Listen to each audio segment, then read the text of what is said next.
Bonjour à toutes et à tous et bienvenue sur The Tech Council by Rimo.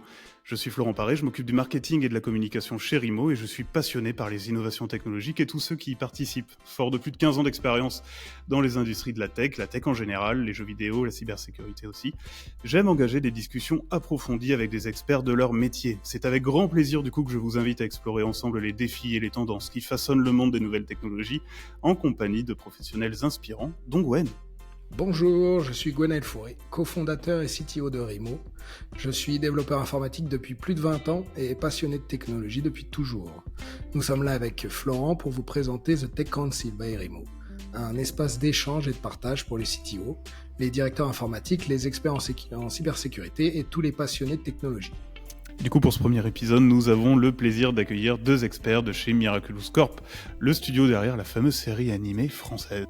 Nous allons discuter du coup sur le ton de la conversation de leur métier, de leurs enjeux, de ce que c'est que de travailler pour une série à succès comme Miraculous et des dernières innovations tech de leur choix. Et nos invités sont Aurélie Monnier et Franz Delbecq du studio Miraculous Corp. Bienvenue à tous les deux et merci d'avoir accepté notre invitation.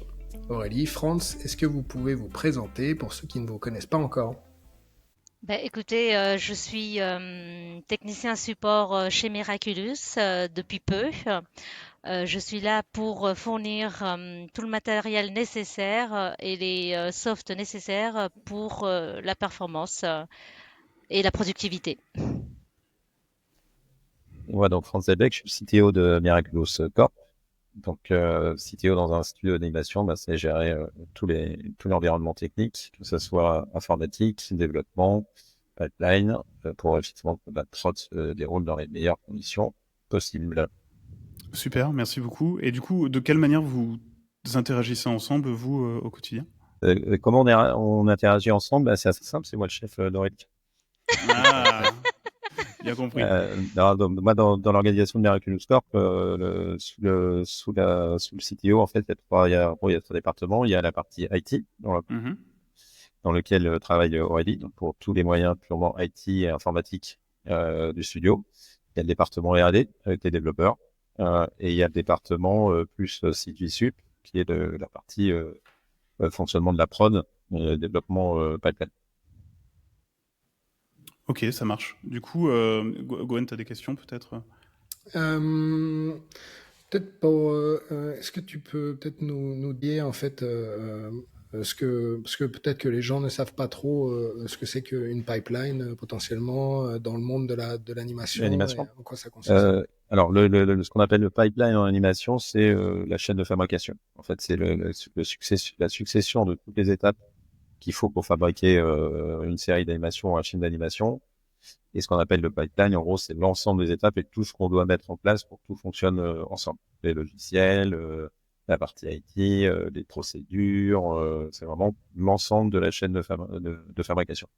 J'ai envie de dire, c'est comme une chaîne de fabrication de voitures, avec tous les postes les uns derrière les autres. Et il faut tout le lien entre tous les postes pour que ça fonctionne. L'ensemble, c'est ce qu'on appelle le pipeline. D'accord.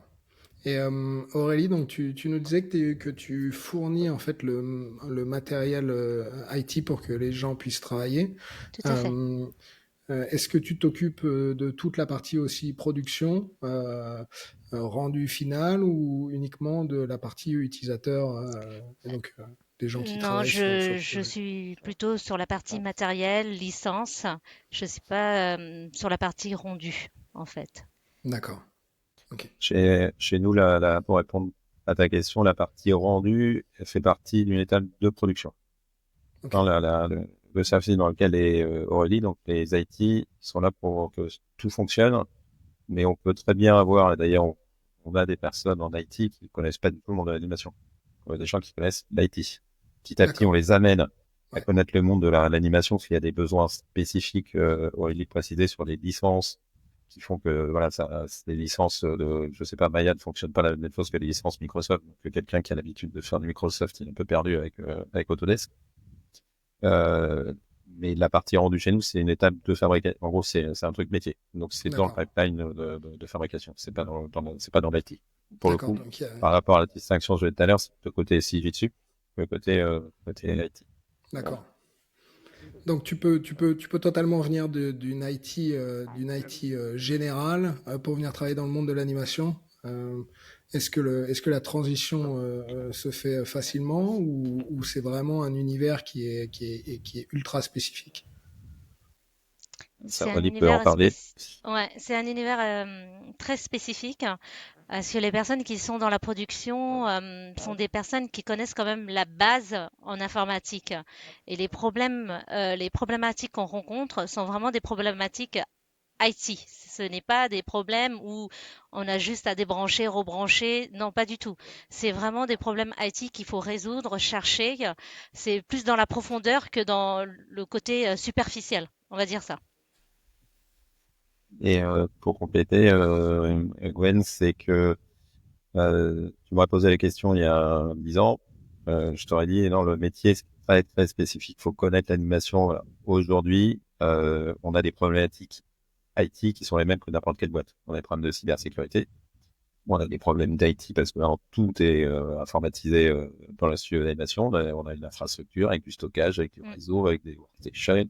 Ça, c'est des problèmes purement IT. Et après, il y a des problématiques qui sont liées au métier, spécifiques à des logiciels, au pipeline de fabrication. Mais comme dans n'importe quelle boîte, quelqu'un qui va faire de l'IT dans une banque, il connaît pas la banque, et puis petit à petit, il y a des problématiques qui sont liées à la banque qui s'amènent. D'accord. Pour ta question, si c'est est-ce qu'on peut venir travailler dans un studio d'animation sans avoir fait une école d'animation, mais en étant en connaissant de l'IT, oui, tu peux. Oui. D'accord. Tu peux apprendre, mais voilà. Et ben justement, pour rebondir là-dessus, on parle des problématiques d'IT. Pour vous, c'est quoi les principaux défis techniques auxquels vous êtes confrontés dans la gestion des infrastructures IT chez Miraculous? Tu veux commencer, Aurélie, ou je fais le gros Tu C'est chapeau un, et toi tu c'est feras un le commencer, vaste détail? sujet. Ouais, c'est un vaste. Sujet. Je peux te faire la vue macro, Aurélie pourra te faire la vue quotidien.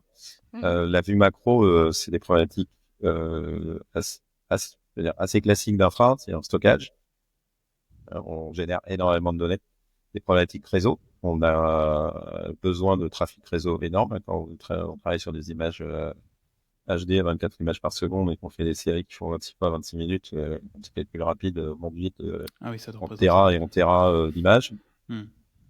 Et quand on a un studio de 150 personnes, une faiblesse de réseau, et puis c'est tout le studio qui est moins productif, donc ça coûte vite de l'argent. Donc c'est des problèmes d'IT, on va dire, classiques de performance. Et évidemment, maintenant, des problèmes de cybersécurité. Quand on travaille avec une IP reconnue comme Miraculous, on est quand même assez sollicité de façon pas forcément très officielle, essayer d'accéder à nos données. Donc, on a des problèmes de cybersécurité. Donc, j'ai envie de dire, c'est des problématiques assez classiques au niveau technique. Après, on a des problématiques purement de production, de fabrication, de livraison d'épisodes en temps et en heure, mais comme dans n'importe quelle société, on doit, avec des contraintes de planning et de livraison comme il peut y en avoir. Donc, ça, à mon niveau, mes problématiques, c'est ça, c'est la performance de l'infra et la sécurité de l'infra. Ok. Aurélie, tu Et voulais... Aurélie, sur une vue un peu plus micro, du coup, au quotidien? Euh, Est-ce que je peux parler de Rimo? Rimo, solution parfaite. Écoute, c'est très bien. L'introduction de Rimo dans la société Miraculous est révolutionnaire. Je peux C'est vous trop, Aurélie, dire là, t'en fais trop. qu'il y a moins de réclamations, il y a plus de facilité, plus de fluidité. J'adore Rimo, je vous le dis. Merci. Non, et pour traduire de façon un peu plus sérieuse, la problématique d'Aurélie, c'est que les opérateurs, les graphistes et tous les outils Sont dont ils ont nécessaires pour besoin travailler. pour travailler dans des conditions de productivité dont on leur demande. Donc, Ouais. effectivement, Rimo, c'est une solution qui est quand on a demandé qu'on a mis les gens en télétravail pour les JO, par exemple, c'est là on a déployé Rimo au sein de Miraculous Corp. Il fallait que les gens puissent travailler comme s'ils étaient vraiment au studio. Ouais. Donc voilà. Donc ça fait partie, voilà. C'est un outil qui permet aux graphistes de travailler de façon aussi productive, qu'ils soient au studio ou à l'extérieur. Et sinon, d'un point de vue effectivement micro, il faut qu'ils aient des ordinateurs qui fonctionnent, il faut qu'ils aient des logiciels qui fonctionnent, ils aient les bonnes licences, il faut, voilà. Et ça, c'est problématique au quotidien d'Aurélie et de l'équipe IT. Bah ouais, Et du coup, vous parliez tous les deux des, excuse-moi, Gon, Non, vas-y. des problématiques de confidentialité justement. Alors je suis un peu moins familier avec le monde de l'animation, mais je sais que je travaillais dans les jeux vidéo avant et bon, il y avait un gros sujet notamment sur évidemment les fuites de données, les fuites de builds potentiels avant et surtout le fait que des sujets confidentiels se révèlent. J'imagine justement que pour une IP comme Miraculous, est-ce que c'est des sujets qui viennent aussi sur la table et qui sont sensibles au même point? Oui, c'est extrêmement sensible. C'est vraiment, il y a une IP reconnue, effectivement, Hmm. n'importe quel leak sur les réseaux sociaux ou autres, soit d'images, soit d'infos, est quand même très est un problème. Oui, d'accord. Donc, ce qui est Voilà. vraiment, j'imagine, un sujet de tous les Voilà. jours Ouais, pour ouais. vous. Ouais. Surtout que bon, il y a une équipe, il y a une équipe marketing, licensing qui est assez forte. Donc la moindre fuite, c'est quelque chose qui est compliqué parce qu'il y a des enjeux effectivement, marketing, licensing qui sont très forts. Donc oui, c'est un vrai enjeu. Un vrai enjeu. Ok. Euh, Vous parliez du télétravail, justement.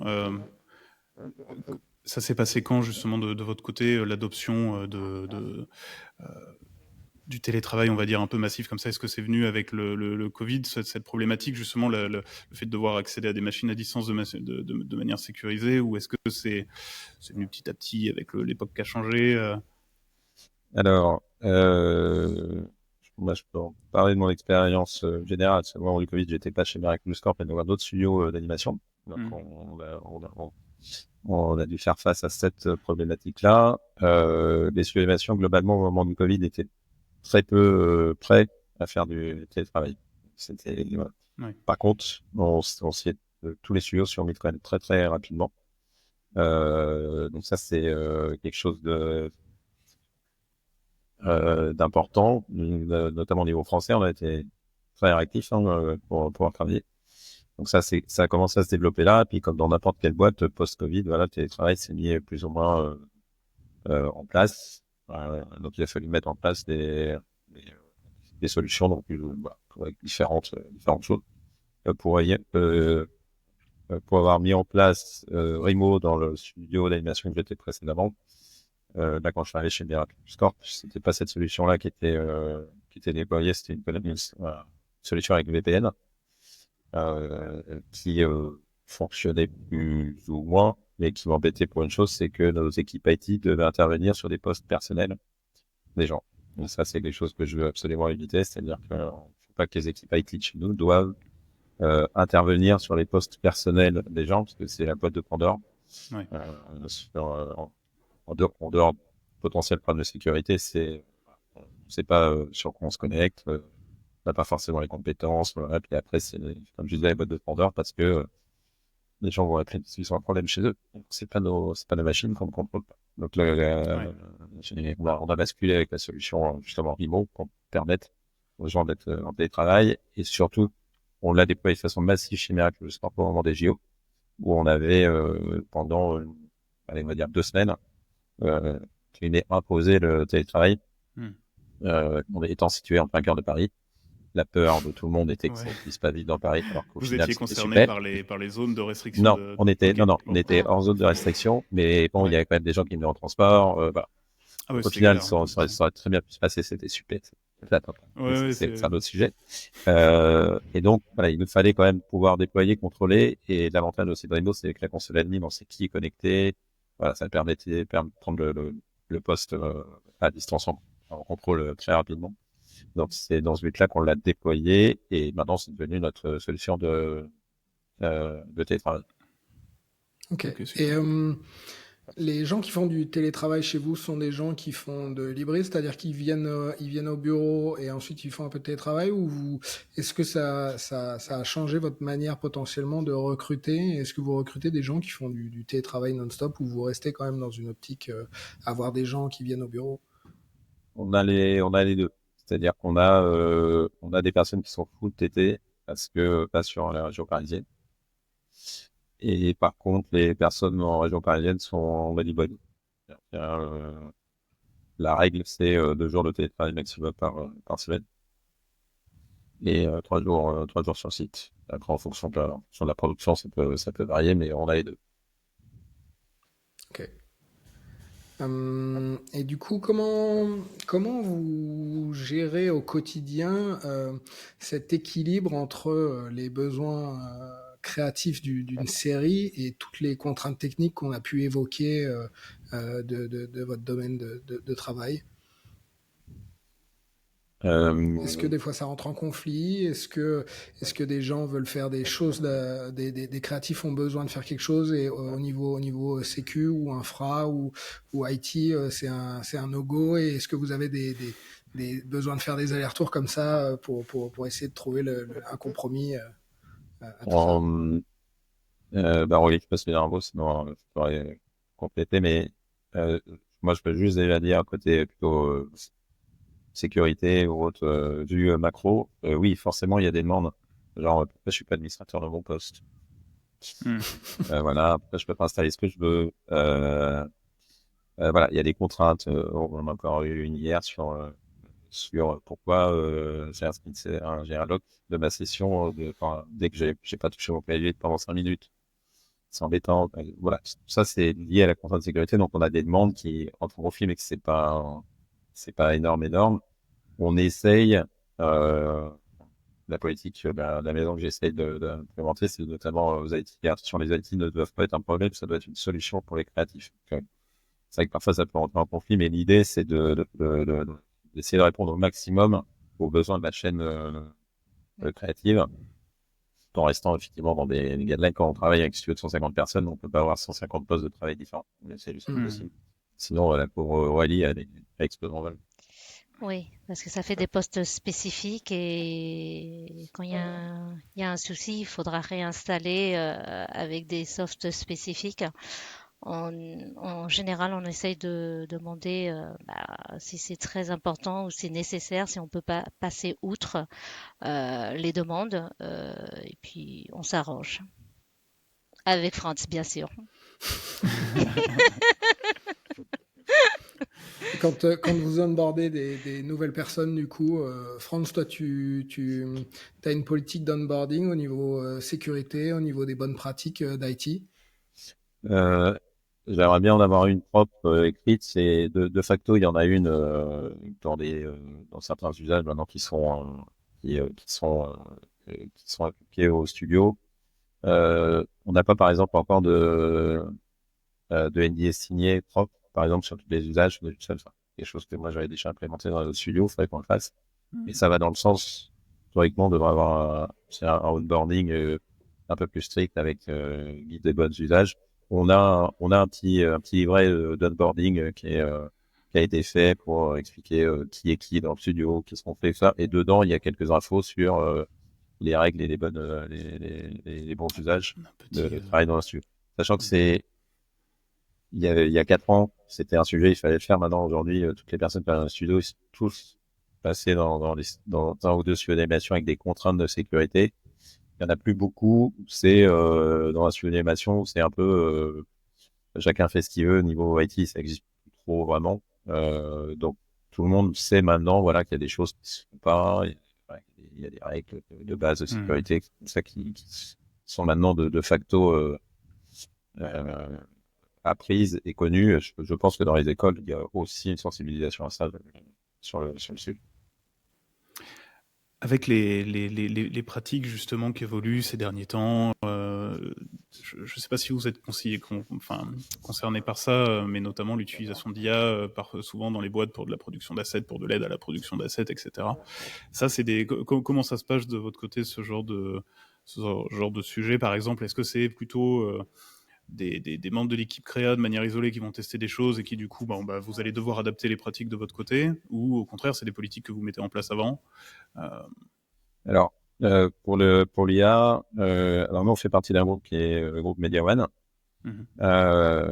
qui a une politique sur l'IA et qu'on avait aussi initié chez Miraculous Corp, c'est-à-dire que le là est donné par le studio. C'est-à-dire Mhm. que il y a des contraintes juridiques fortes. Alors, on est dans des domaines avec des IP, avec l'utilisation.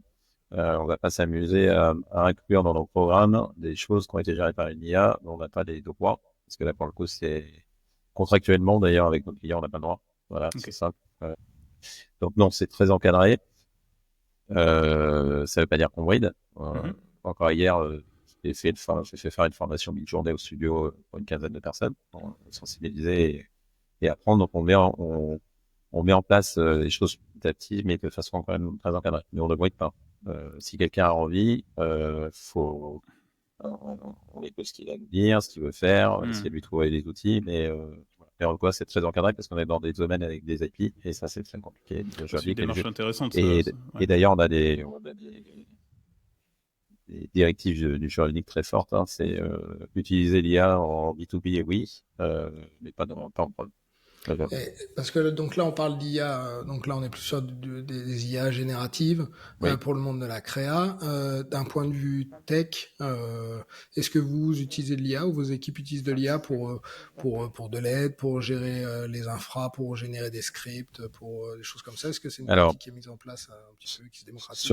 sur le côté dev, hein, oui, ça commence. C'est-à-dire pour générer des scripts, avec Git Copilot, ça marche très bien. Moi, je l'utilise aussi pour éviter de chercher pendant 3 heures dans une API le bon truc. Ça prend 15 secondes avec une IA. Donc toujours dans le sens descendant, jamais dans le sens montant. Voilà. Côté IT, côté vraiment IT, le domaine de Ready, pas encore. On va ça va être naturellement fait notamment dans les ports Wi-Fi qui intègrent maintenant de l'IA. Je sais on va mettre les notes à jour en début d'année. Ça intègre de l'IA justement pour s'adapter automatiquement. T'as dit On des bornes Wi-Fi, c'est ça? Oui, les bornes Wi-Fi, tu as C'est quoi le maintenant. principe du coup? En fait, sur les versions de logiciels, ils intègrent l'IA en fonction du trafic, du nombre d'utilisateurs, de la couverture, de s'auto-calibrer constamment en fonction des choses. Ah, ok.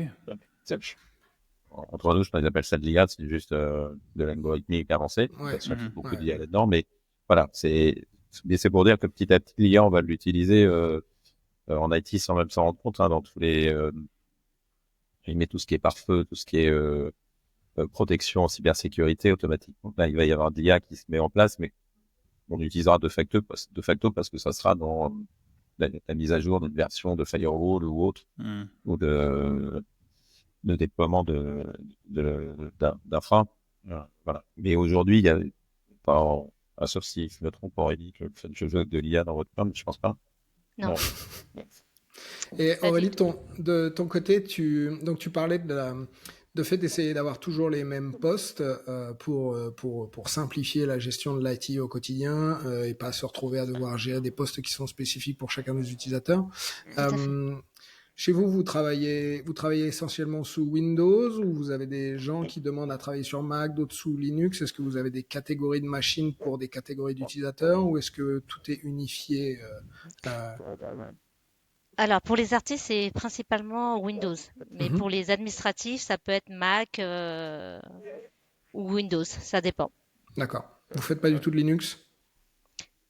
Linux, Pour moi, c'est en machine virtuelle et ça, c'est un autre métier.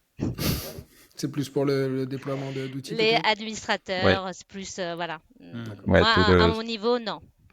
D'accord. toute la couche de service sur la phrase, c'est du Linux. Tout à fait. L'infra est en Linux global. D'accord. Mais il n'y a pas d'utilisateur Non. de Linux. Non. Ok. Et les utilisateurs Mac, il y a effectivement quelques administratifs parce qu'ils ont l'habitude d'être en Mac ou la partie créa, des marketing ou des choses comme ça. Mais pas de, D'accord. on parlait du pipeline tout à l'heure, dans le pipeline, il n'y a pas de Mac. Ou D'accord. vraiment,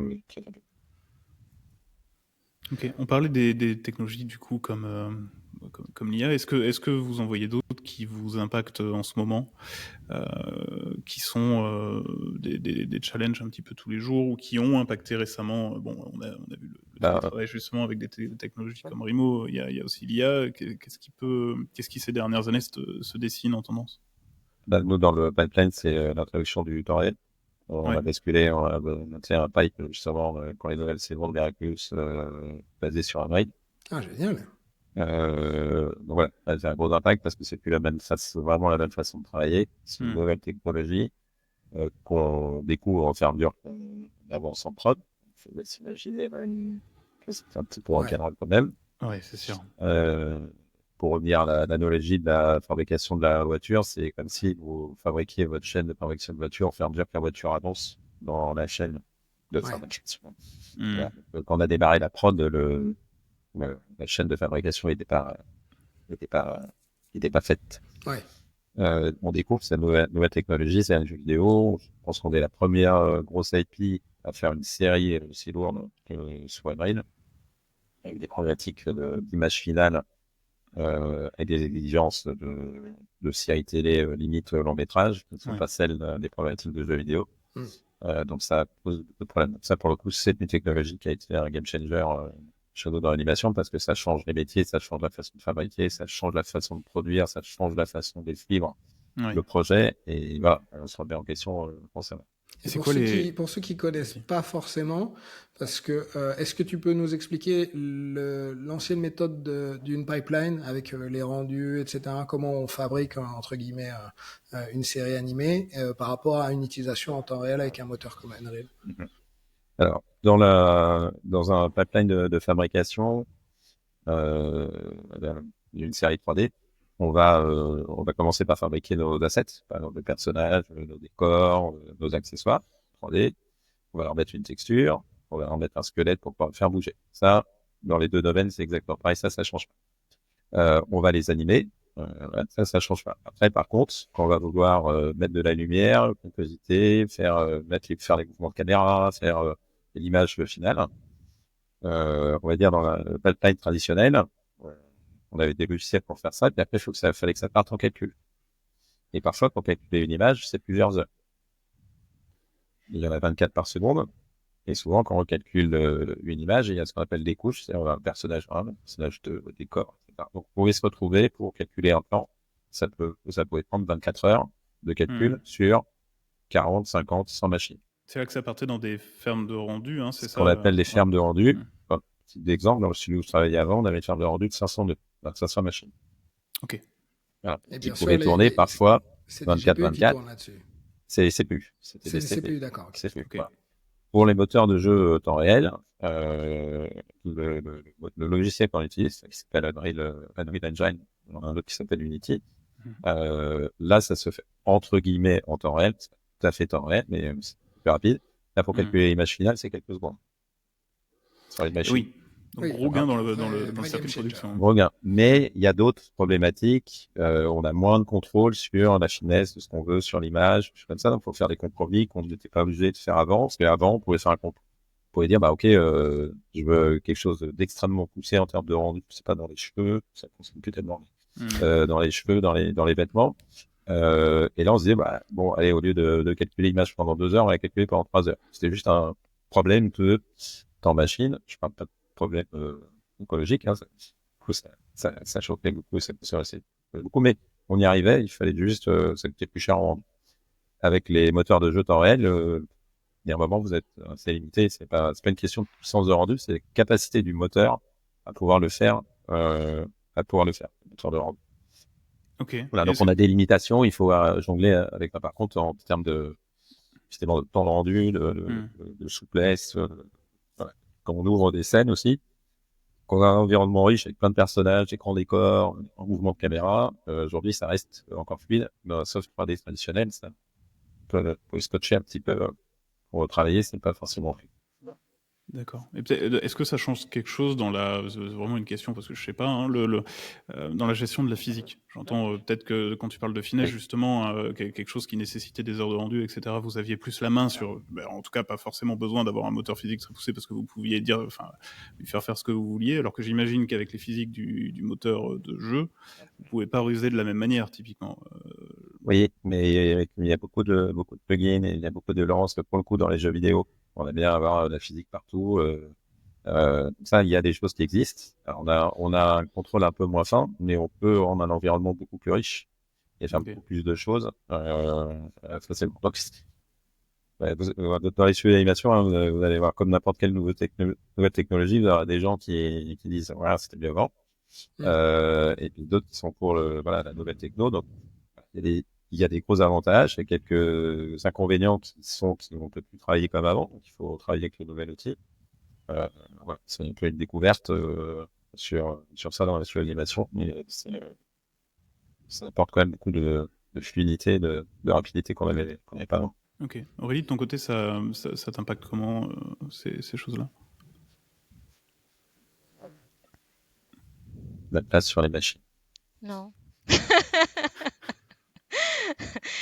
Bah écoutez, le matériel de plus en plus puissant, on s'adapte selon les demandes des utilisateurs, on teste pour voir, on a des machines de location pour pouvoir bah, répondre aux attentes des utilisateurs. Et puis j'en reviens vers France pour qu'il me valide les demandes. Donc Ça a voilà. changé, au niveau d'Aurélie, ça a changé effectivement sur les configs de Workstation qui sont plus les mêmes. Mm. Ok. C'est beaucoup plus gourmand en espace de stockage. Euh, Unreal est plus gourmand en espace de stockage qu'une oui, parce scène. que parce que Ouais, Tu tu fais du charges temps, ton ouais. projet en local. Donc, d'accord. c'est comme un Git pour le développement, Ouais. en fait. Hein. On utilise un système de versioning qui s'appelle Perforce, Ah oui. où tu as un repo avec ton projet, mais quand tu travailles, tu dois l'avoir en local, comme quand tu fais Ouais. du dev. Donc, tu vas faire un get. Mais sauf que là, le projet, c'est pas juste du fichier texte, il y a plein de binaires, donc on peut un épisode peut faire 500, 600 gigas, Ouais. voire plus. Donc voilà. Donc, Ok. Donc, on a cette contrainte bête que voilà, les machines standards ne suffisent plus. Faut rajouter du disque dur interne, plutôt évidemment du SSD, NVMe, ça carbure. Évidemment, quand on a toutes les là pour le coup, Unreal Engine est entièrement sur GPU, qui travaille principalement avec la GPU. Donc là, quand on arrive à l'étape de lighting, on commence à mettre plein de lumière, on a tout l'environnement, si vous voulez que ça marche justement en temps réel, il faut un GPU qui carbure. Donc là, c'est pareil, c'est des machines qui, avant, n'avaient pas besoin d'être aussi puissantes. Donc on gagne par rapport à une ferme de rendu, on gagne du temps, on a moins de machines, mais il faut quand même des machines plus puissantes. avec des Donc voilà, super SSD, avec des SSD, des super GPU, tu vois, donc il y a une petite contrainte. Et puis il faut voir la taille des GPU actuelles. Ça Avec fait des dans les belles gros bêtes. boîtiers. Ouais. Là, ça fait des belles bêtes et on n'a pas besoin de clim on n'a pas besoin de chauffage. Je veux dire, on Ouais, n'a pas besoin de j'imagine. chauffage dans les studios. Et du coup, comment vous Même en faites plein pour hiver, il faut refroidir? de la clim. Hein. Et pour le refroidissement, justement, c'est quoi? Tout en water cooling ou non, Non, c'est plutôt dans on des n'a pas pièces. ça. Ouais, Ouais, ok. pour Non. l'instant, on n'a pas. Et C'est des choses qu'on pourra réfléchir le jour où on monte. Voilà, ouais. on installe un nouveau studio, on peut envisager des choses en water cooling ou des choses comme ça, mais là, on peut pas le faire actuellement. Et je sais qu'à un moment donné, il y a quelques années, on parlait que de cloud. Vraiment que de cloud tout le temps. Donc certains studios ont essayé de faire du cloud, d'autres ont essayé de faire de l'hybride, avec une partie dans le cloud et une partie en local. Est-ce que vous, c'est quelque chose que vous aviez regardé? Est-ce que vous avez des choses qui sont dans le cloud? Est-ce que vous avez expérimenté? Vous êtes resté en local ou inversement? Comment ça s'est passé pour vous comment vous Euh, observez? Là, j'ai envie de dire, c'est comme toute nouvelle technologie, au départ, tout le monde se lance dedans, ça va être génial, et puis après, on en prend que le meilleur, on prend le meilleur des deux mondes, et après, ça devient naturel.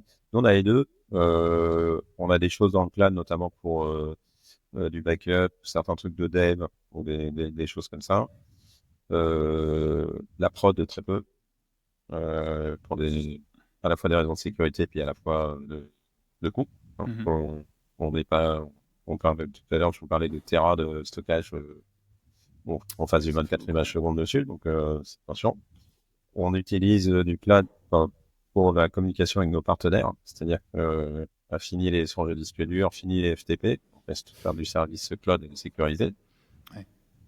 Donc j'ai envie de dire oui, on utilise en fonction des besoins. Donc c'est pas genre on est 100% cloud, 100% hybride. On met du cloud là où c'est efficace, là où on en a besoin, là où ça vaut le coup, le rapport qualité-prix. Euh, et là, moi, j'ai commencé à tester, j'ai l'impression de tester notamment pour faciliter aussi le télétravail de certaines workstations pour le coup en cloud, pour certains métiers, soit pour du test, soit pour des très courtes missions, ou des choses comme ça. Parce que pour le coup, Aurélie a une problématique, c'est que aujourd'hui, c'est une station physique par personne qu'il faut mettre quelque part dans le studio. Alors qu'il y a des choses qu'on pourrait faire mais là, pour l'instant, c'est pas en prod, c'est le côté réflexion pour un peu plus tard. Mais certains services, on bascule petit à petit des services aussi dans le cloud. Hein, il y a des choses dont on a ça sert à rien d'avoir des choses premise, des choses de communication, de messagerie à terme. Sur plein de sujets où là, je parlais de transfert de fichiers, par exemple, là, ça sert à rien d'avoir un site, d'héberger une plateforme de transfert de fichiers sécurisés, alors qu'il y a plein de services cloud qui marchent très bien. Euh, et on est en train aussi de tester sur la partie post-production, niveau montage, pour le coup, pour utiliser ça pour avoir une post-production beaucoup plus collaborative. Parce on peut avoir un monteur qui est soit à l'extérieur, on peut avoir un réal qui est à l'extérieur pour faire des reviews, des choses comme ça. Et donc, utiliser le cloud vraiment pour ces aspects collaboratifs. Est-ce que tu peux parler d'outils ou qui permettent de faire ça? Comment vous solutionnez justement ce truc-là? Alors aujourd'hui, on parler d'outils, par exemple pour le cloud, on utilise Lucid Link, qui est une solution de stockage de fichiers, donc il y a une surcouche par rapport à un provider. Derrière, ça peut être du Wasabi, ça peut être du Amazon, ça peut être du IBM. Et eux, ils ont une couche justement de gestion de fichiers qui permet notamment de faire du montage, de jouer à 24 images secondes, un ProRes ou un DNX HD, mais sans faire vraiment une connexion de malade. Ça marche très bien. Propre. Si vous pluguez ça avec un Premiere ou un Resolve, qui est en mode cloud, en termes de projet cloud, vous avez ça sous Adobe, les projets peuvent être codifiés. Resolve, c'est pareil, les projets peuvent être codifiés, c'est-à-dire que vous pouvez ouvrir votre projet de montage ou d'étalonnage de n'importe où dans le monde. Faire play, jouer à 24 images par seconde. Super, ok. Donc ça, c'est un vrai avantage du cloud qu'on ne peut pas faire en l'hébergeant soi-même, ou ça coûte 4 bras en termes d'infrastructure. Ouais, c'est sûr. Et ce que je dis toujours aux équipes, c'est que nous, on fait pas de l'IT, on fait du dessin animé. Donc, on n'est pas là pour se faire plaisir sur l'IT, on est là pour fabriquer des dessins animés. Donc, il faut aller à la solution la plus accurate, la plus pragmatique dans cette solution-là. Donc, ça marche très bien. Voilà. Puis après, je pense qu'il y a des infrastructures IT petit à petit qui vont migrer dans le cloud. Il y a des services qu'on héberge quand besoin d'être hébergés. Parce que c'est plus efficace dans le cloud. Okay. Il y a des histoires d'archivage, de backup aussi, d'un point de vue purement contractuel. Si vous êtes un studio ou une société, vous avez plusieurs sites physiques, très bien, vous pouvez backuper un site. Quand vous avez qu'un site, et vous avez des contraintes contractuelles qui vous obligent à avoir un backup à l'extérieur. Donc le backup sur LTO que le disque dur vous emmenez chez vous le soir, c'est pareil, c'est plus tout à fait up-to-date en termes d'usage, surtout les volumétries. Donc la meilleure solution reste du backup cloud, qui n'est pas très cher en fait quand on veut juste faire du backup. Voilà. Et vous faites un backup de tout ou juste des rendus finaux Alors jamais les rendus finaux pour le coup, parce que ça n'a pas de valeur ajoutée. Ça pose très lourd. Au pire, vous les recalculez. Ouais. Donc on les garde évidemment le temps qu'ils soient diffusés, que les masters soient faits, etc. Ce qui est surtout backupé très cher, c'est là où il y a une valeur ajoutée humaine, c'est-à-dire les fichiers de travail, l'animation, les fichiers rendus, les projets animés et autres, parce que là, si ça crache, c'est le temps humain qui est nécessaire pour le refaire. D'accord. Et tout à l'heure, tu parlais du passage à Unreal, parce que donc, je ne sais pas comment on fait, donc je suis familier avec le travail sous Unreal. Est-ce que le travail à plusieurs sous Unreal a amené un challenge supplémentaire? Parce qu'on parlait de Perforce tout à l'heure, par rapport aux fichiers de travail classiques, quand tu fais du Maya ou des choses comme ça, et que tu fais tes scènes là-dedans, est-ce que vous avez une différence au niveau des contraintes de la collaboration sur ces nouveaux outils?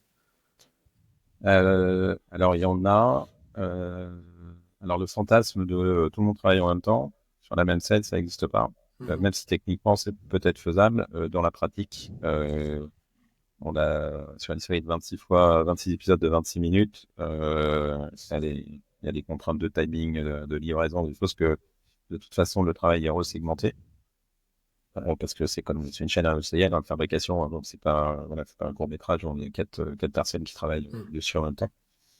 Mais oui, il y a des contraintes, effectivement, quelqu'un travaille, c'est comme sur du guide pour du développement, si la personne ne touche pas, il n'y a pas de mise à jour qui sont faites. Donc là, ça change un petit peu pour les utilisateurs qui ont l'habitude de faire juste un save et puis tout va bien. Là, il y a côté publication, il faut qu'il faut faire. Voilà. Aujourd'hui, ça change. Ça introduit le fait qu'on peut commencer des étapes avant la fin d'autres étapes. C'est qu'elle est de toute façon dans l'air du temps aussi avec des pipelines linéaires classiques. Hein. Il arrive qu'on change des choses jusqu'à, j'ai envie de dire, la veille de la livraison, mais pas loin. Donc ça, quand même, c'est un peu plus souple pour ça qu'un pipeline linéaire classique.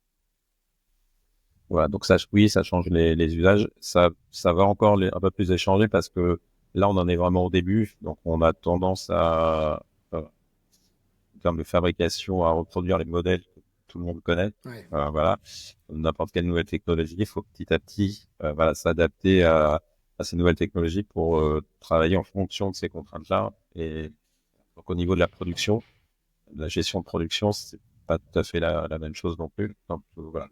Prend aussi au fur et à mesure, donc ça va changer encore dans les mois qui viennent. Ok. Et donc tu parlais de Perforce tout à l'heure. Vous aviez fait un comparatif avec d'autres solutions de versionning type GitLFS ou des choses comme ça, ou vous avez pris Non, de facto parce que c'est Perforce, c'est, je pense, le à standard. 99,99% un standard Ouais, sur les projets Unreal. d'accord. Et là, pareil, que ça soit, je disais tout à l'heure, niveau IT, niveau dev ou autre, Magic Politique, on n'invente pas la roue. Ouais. C'est rien qu'on fait un truc qui marche, on va pas juste pour se faire plaisir. C'est un truc qui fonctionne en production, qui et qui est extrêmement résilient et efficace. Hein. Je suis même surpris qu'on n'ait pas plus de problèmes avec ça. Hein. Ça marche très bien. Ouais. Et puis ça doit être plus user-friendly aussi pour les créas que sortir un Git en ligne de commande, quoi. Déjà, c'est pas très, non, pour le coup, ça l'est pas Ah user-friendly. ouais? Nous, Ok. en tant que tech, oui, ça nous paraît d'une simplicité enfantine. Ouais. Mais non, c'est le concept de push, de get, de push. Ouais. De Ça, lock. Ouais. c'est avec des graphismes. Donc, on a été obligé, on a un dev chez nous qui a développé une surcouche, un outil pour masquer complètement Ah oui. un peu cette mécanique de push et tout pour voilà que ce soit plus simple.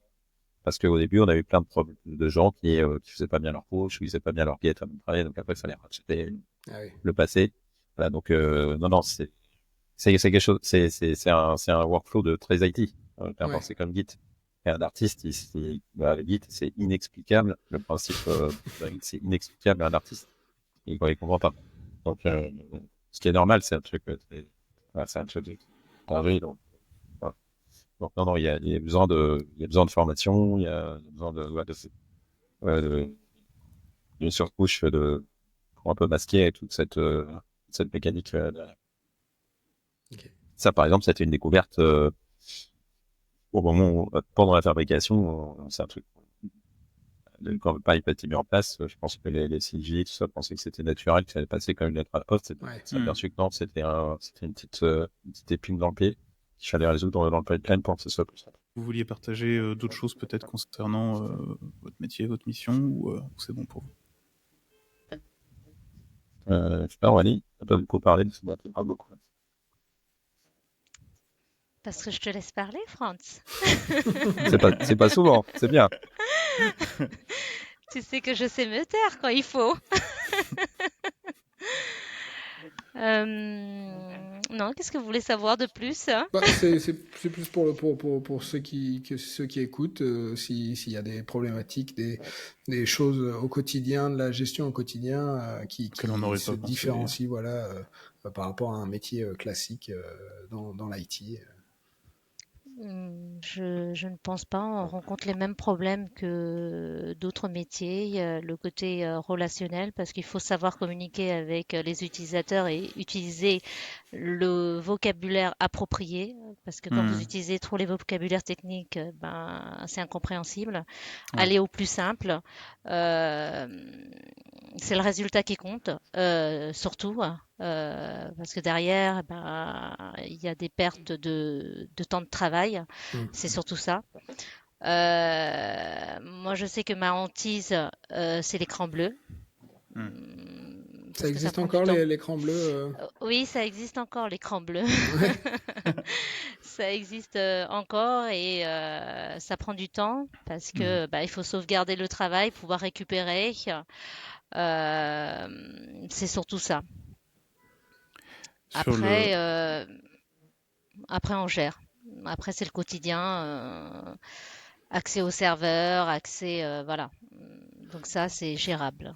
Et Hmm. dans cette, j'ai envie de dire, dans cette époque où on est hyper tous digitalisés, etc., Ouais. on se retrouve encore avec beaucoup d'utilisateurs qui sont pas forcément familiers avec le monde de la tech. Oui, ouais, ouais. C'est étonnant, oui. Des fois, juste un exemple, juste pour Imo. C'est la solution la plus simple. Il n'y a pas d'explication. On a juste à dire deux phrases. Normalement, on doit passer même pas 5 minutes. Et ben dernièrement, j'ai passé 1h30. Je me suis dit, est-ce que je sais bien m'exprimer? Ouais. Qu'est-ce qu'il faut dire de Donc plus? beaucoup de relationnel et rester calme alors. Ah oui, oui, Hmm. oui, oui, oui. De Je peux self-control. prendre ton Ouais. temps. Je suis là pour toi. Et c'est vrai N'hésite que pas. c'est paradoxal parfois pour une population qui est quand même assez jeune Hmm. Ouais, d'avoir Et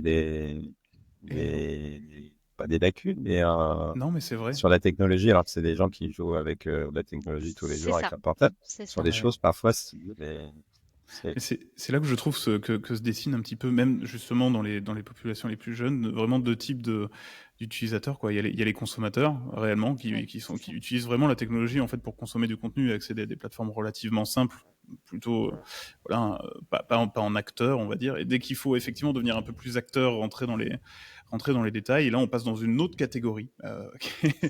qui est vraiment cette catégorie qui, finalement, est toujours pas le cas de tout le monde en 2024, ouais, qui est celle des gens qui vont un peu plus loin, quoi, dans la Tout tech. à fait. et je pense que ça peut venir aussi du fait que, euh, on va dire avant, techniquement, l'informatique peut être très très compliqué.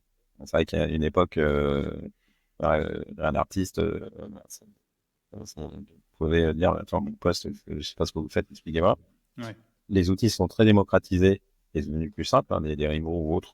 Voilà. Donc des gens j'ai envie de dire, un peu plus âgés, qui ont connu l'informatique, c'est un peu plus compliqué. Là, d'un seul coup, je trouve que les technologies en plus, c'est génial parce que ça marche et voilà.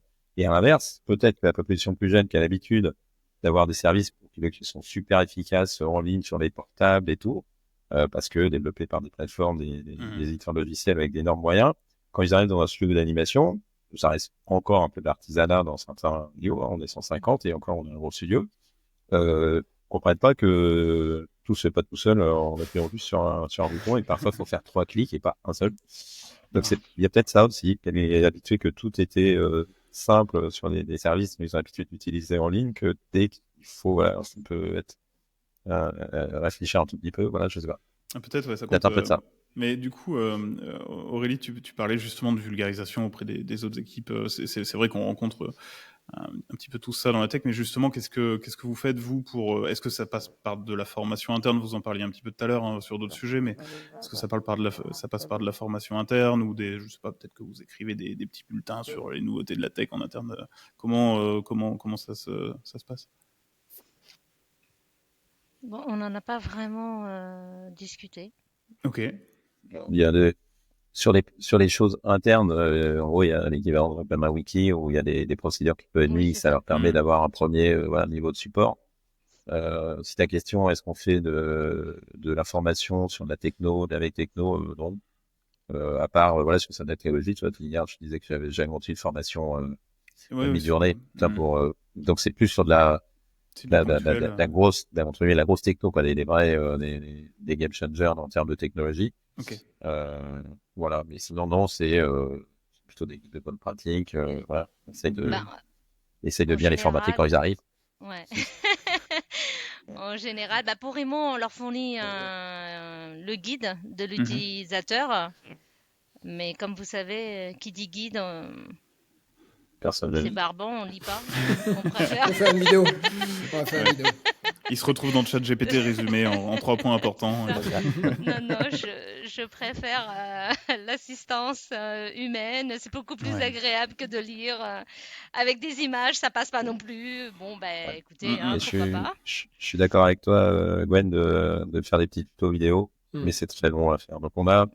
euh, le coup, chez nous, c'est dans l'équipe de dev, on a quelqu'un qui aime bien faire ça. Donc, dès qu'il développe un outil, au lieu de faire une doc, il fait une petite vidéo explicative parce qu'il l'aime bien. Mais je sais que, ça me parle, ça me prend du temps. Mais il faudrait le faire parce qu'effectivement, c'est le plus efficace. Effectivement, le coup de Rimo, au lieu de fournir une petite doc, faire une petite vidéo explicative, la personne a y accès. Et c'est vrai que c'est du temps. Et on reste on a des petites équipes. Et c'est vrai que c'est le genre de choses, c'est comme un développeur, on lui dit, il faut faire de la doc, il n'en fait jamais, de la doc technique. Voilà, mais idéalement, il faudrait faire. Ce qui serait un bon investissement parce que ça leur éviterait parfois des interventions, il enverrait juste le lien vers la vidéo. Puis, voilà. Bon, Florent, tu sais quoi faire la prochaine heure? Exactement, ouais. J'ai ma feuille de route, c'est bon. Lecture rapide. Voilà, c'est clair. Il y aura une vitesse de lecture x2 de toute façon sur le podcast.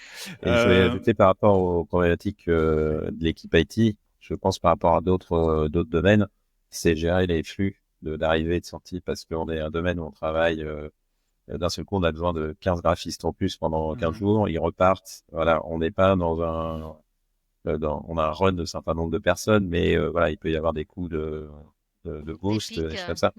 Et d'un seul coup, pour la prod, Aurélie, elle apprend le vendredi à 17h que le lundi, il y a 5 nouvelles personnes qui arrivent.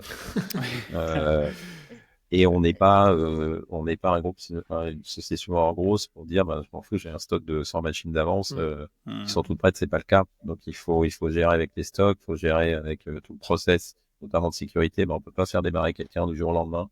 Il y a un process d'onboarding qui est fait d'un point de vue IT, parce qu'on peut pas créer un mail, un compte sur l'AD à quelqu'un comme ça du jour au lendemain. Il y a quelques procédures à suivre. Donc il y a ce challenge-là de suivre ça. Et à l'inverse, quand on fait du offboarding, là pareil, on essaie de mettre des méthodes en place avec la prod, mais souvent les IT peuvent ne pas être au courant. Les IT sont forcément au courant quand les gens arrivent parce qu'il faut que les gens travaillent. Mais quand les gens partent, la prod peut oublier de le dire. C'est parce qu'ils sont partis sur autre chose. Et donc pareil, stock de machines, place, voilà. Donc c'est une problématique qu'ils ont souvent au quotidien, c'est de gérer les flux d'arrivée et de sortie. Parce que ça peut être très en dents de scie. Et comment tu gères ça, Aurélie? Du coup, si la prod oublie de te prévenir qu'ils ont 15 personnes qui sont parties, tu les chasses, tu vas vérifier pièce par pièce que les gens bossent? Comment tu arrives à gérer tout ça? Non, pas du tout. En fait, j'anticipe les demandes. Les machines sont déjà préparées. On a un package standard. Et après, on les personnalise selon le métier, mais tout est préparé d'avance. Et donc, vous avez l'automatisation pour le déploiement des machines, toutes ces installations, d'accord? Tout à fait. Tout est préparé et puis il y a juste des particularités ou des softs que certaines personnes souhaitent avoir. C'est juste ça. Après, c'est les licences. Voilà, il faut gérer aussi le nombre de licences. Et pour les personnes host, c'est très important de le savoir parce qu'il faut récupérer les licences et c'est pas simple.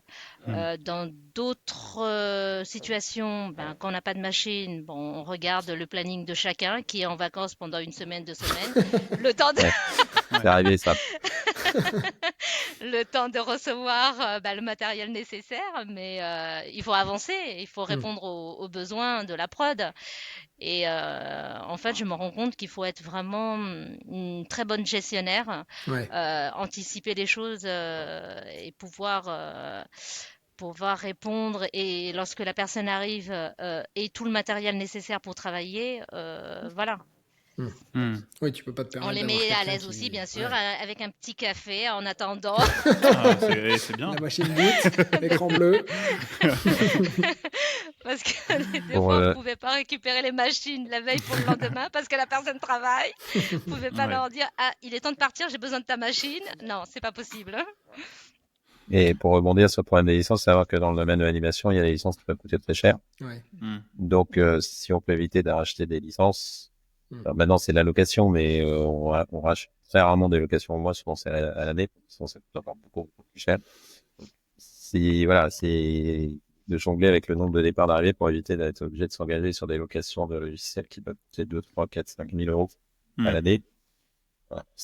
Donc quand il y a des gens qui partent, s'ils libèrent des licences, c'est bien que les IT soient au courant. pour Ouais. éviter de Ouais, c'est sûr. j'ai d'investir là-dessus. C'est problématique, c'est problématique au quotidien de l'équipe IT de gérer le flux d'entrée-sortie des personnes. Ok. Il faut jongler. Et du coup, peut-être, est-ce que vous auriez un conseil pour, on parlait des jeunes tout à l'heure, pour les jeunes professionnels qui souhaiteraient se lancer dans l'IT et potentiellement travailler dans l'IT dans le domaine de l'animation? Fuyez. Non, s'il te plaît. Bah écoutez, C'est j'ai le dit à meilleur mon fils, conseil. sûrement pas. Non, il y a plein de choses intéressantes, mais pour le coup, il faut être super ouvert au changement, Ouais. à la nouvelle technologie. Après, dans l'IT, il y a différents niveaux. Hein. Vous avez l'IT infra.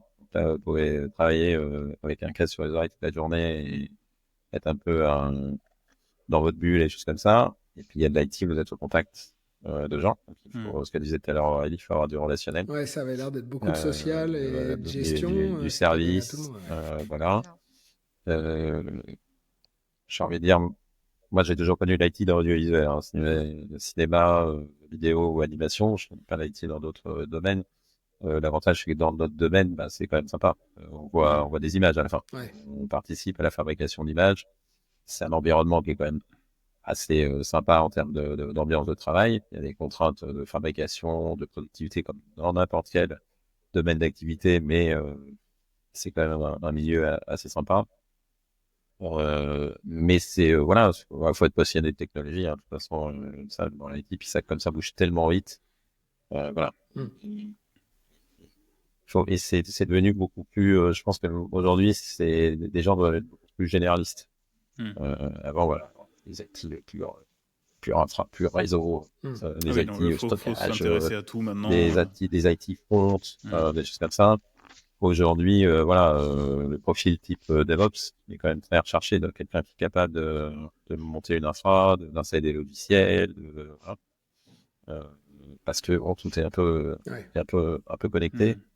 Mais il y a plein de domaines super intéressants dedans. Mais c'est très technique.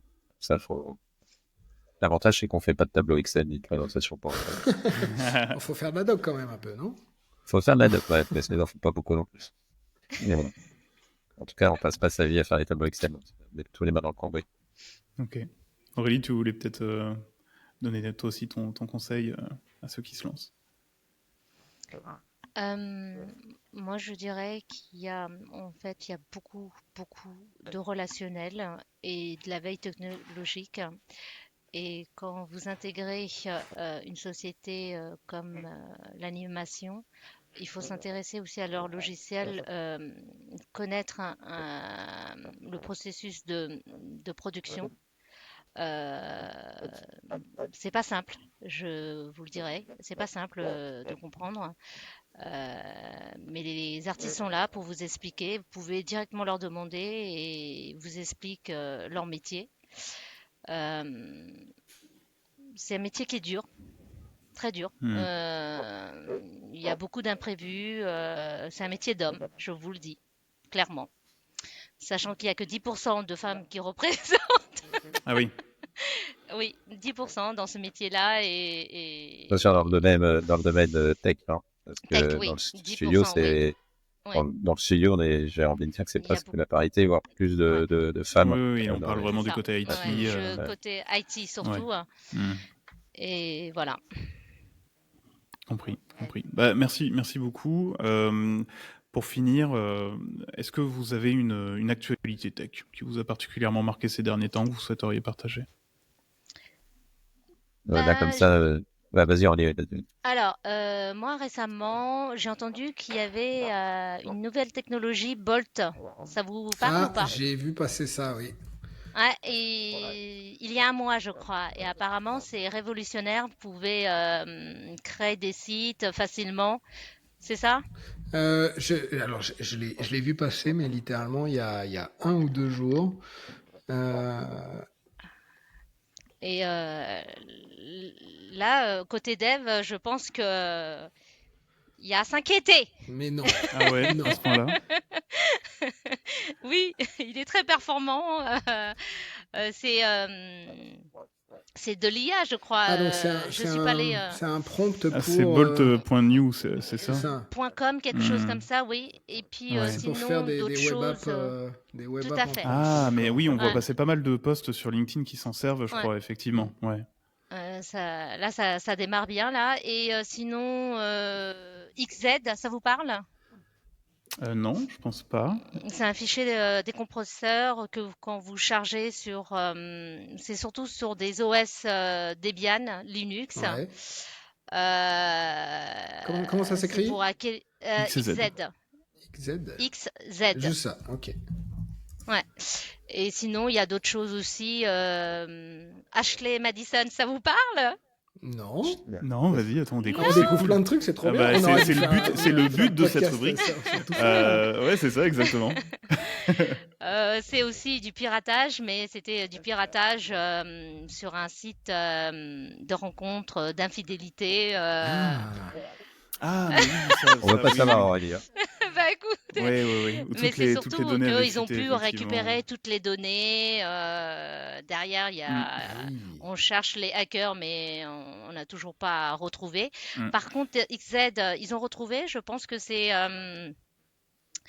Yanzi, je sais pas, quelque chose comme ça. Et heureusement qu'on a découvert. En fait, c'est un ingénieur Microsoft en voulant connaître la performance de sa machine, a détecté que XZ consommait trop de Ah oui. capacité et normalement il doit consommer vers les 200, quelque chose comme ça, et finalement il découvre que c'est 800, et en creusant il s'est rendu compte qu'en fait il y avait des lignes de code qui ont été intégrées, et comme c'est de l'open source, Mm.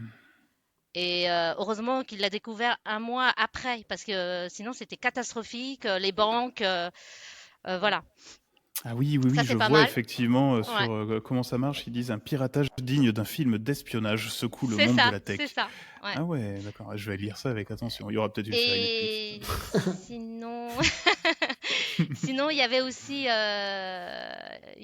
VLC, VLC aussi qui se fait, c'est de l'open source aussi, qui Mhm. se fait Mhm. pirater souvent, et qui a eu à un moment C'est très donné. piratage, dis donc. Ouais, ouais, ouais, ah ouais, ouais, j'adore ça. Donc Oui, il y a des si tu histoires faisais pas de incroyables. l'IT chez Miraculous, tu serais hacker, alors. Tout à fait. Ok, très bien. Après, pour Et pouvoir faire de la sécurité, Ah, c'est mieux d'avoir fait un peu de hacking. De hacking. Ouais. Ouais, Les meilleurs professionnels de cybersécurité sont des hackers. ça C'est dépend, ça. ça dépend ouais, la couleur du chapeau qu'on porte. Voilà. Voilà. C'est ça. ouais. Et Mhm. Nintendo, ça vous parle? Oui, oui, oui, bah oui. Nintendo, Ouais. Ah, ouais. Nintendo, le Switch. Ouais, ouais, Ouais. tout Eh à ben, fait. eux, ils sont super sécurisés.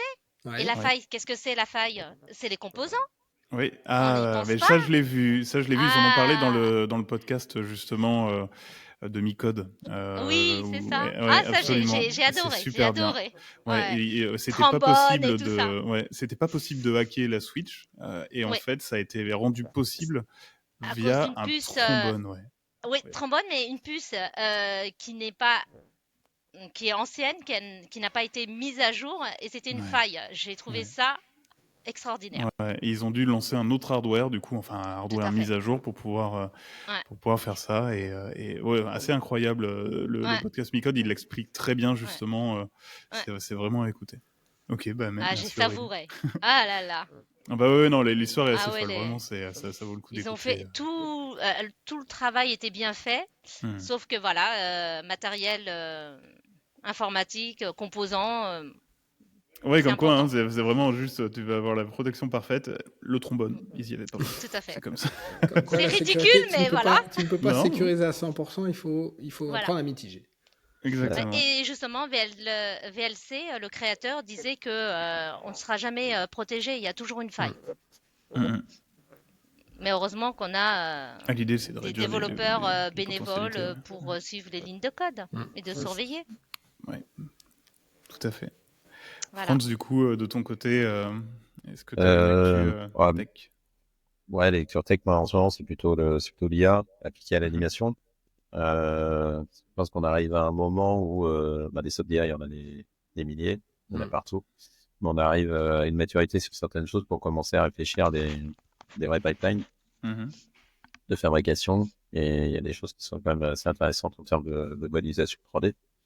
D'aide à l'écriture, des choses comme ça. Donc, dans notre métier, on va avoir petite révolution dans pas longtemps, qui vont permettre d'automatiser pas mal de choses, donc on va accélérer encore les pipelines. C'est un peu c'est vraiment l'actualité du moment de ce qui sort au niveau images, vidéo sur l'IA. Des choses intéressantes. Alors, est-ce que c'est vraiment sur la production d'assets, etc., ou ça va être vraiment dans le calcul, tu sais, comme on peut voir sur justement les cartes Nvidia qui vont inventer des images et qui vont te les intercaler à bon moment. Non, ça je n'y crois pas. Encore, ça dépend pour certaines choses, oui, hein, pour des choses simples. Voilà. Pour des choses compliquées, je vois pour l'IP Miraculous, je pense que c'est pas pour demain parce qu'il y a une exigence de tuning au final pixel, ce qu'on appelle le final pixel, qui est quand même très très forte, alors qu'avec l'IA, on contrôle pas le final pixel. On prend ce qui sort globalement, on peut avoir un petit ajustement, mais on contrôle pas tous les pixels. Ce qui est la demande sur les séries d'animation haut de gamme ou dans du live haut de gamme. Non, ça va être sur plein de process qu'on va pouvoir accélérer, on pense, qui vont encore changer certains métiers, parce qu'il y a des choses qu'on va plus faire de la même façon. Donc là, c'est comme toute nouvelle technologie, il faut pas en avoir peur, faut juste c'est des outils. prendre à bras de corps des outils. C'est des outils. Ouais, c'est ça. C'est des outils qui vont permettre d'automatiser, de changer certaines choses, de réduire certains process, passer plus de temps sur d'autres. Voilà.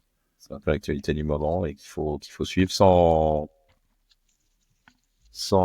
paniquer, sans y aller de façon pragmatique, et qu'on va de toute façon utiliser soit de façon active parce que on va faire l'effort d'implémenter des nouveaux logiciels, des nouveaux process, soit de façon passive, hein, les solutions, on prend Adobe ou autre éditeur logiciel comme Autodesk intègrent un d'IA dans leur soft, donc même sans le savoir, on va utiliser de l'IA. On parlait tout à l'heure de cybersécurité, il y a des outils de cyber, les outils d'infra vont intégrer de l'IA et on va les utiliser parce que les gros éditeurs auront bien suivi le pas et intégré ces nouveaux outils, ces nouvelles technologies dans bien sûr. leur truc. Et donc il y a plein de gens qui ont peur de l'IA mais qui en utilisent tous les jours sans même le savoir. Oui, clairement. Non, faut pas. Donc j'ai envie de dire en ce moment c'est surtout ça qui. Merci à tous les deux. N'hésitez pas à vous abonner du coup à Tech Council. N'hésitez pas à vous tenir au courant pour les prochains épisodes. On a vraiment hâte de vous retrouver pour le prochain numéro. Gwen, je sais pas si tu as quelque chose à dire de ton côté. Non, si vous avez des questions, des suggestions de sujets ou si vous souhaitez participer au podcast, vous pouvez nous contacter sur les réseaux sociaux de Rimo ou sur notre site web rimo.io. Merci Tout à fait. tous. On a même un Discord, donc n'hésitez pas. Il y a pas mal de gens qui discutent entre eux là-bas. Merci à tous et puis à bientôt.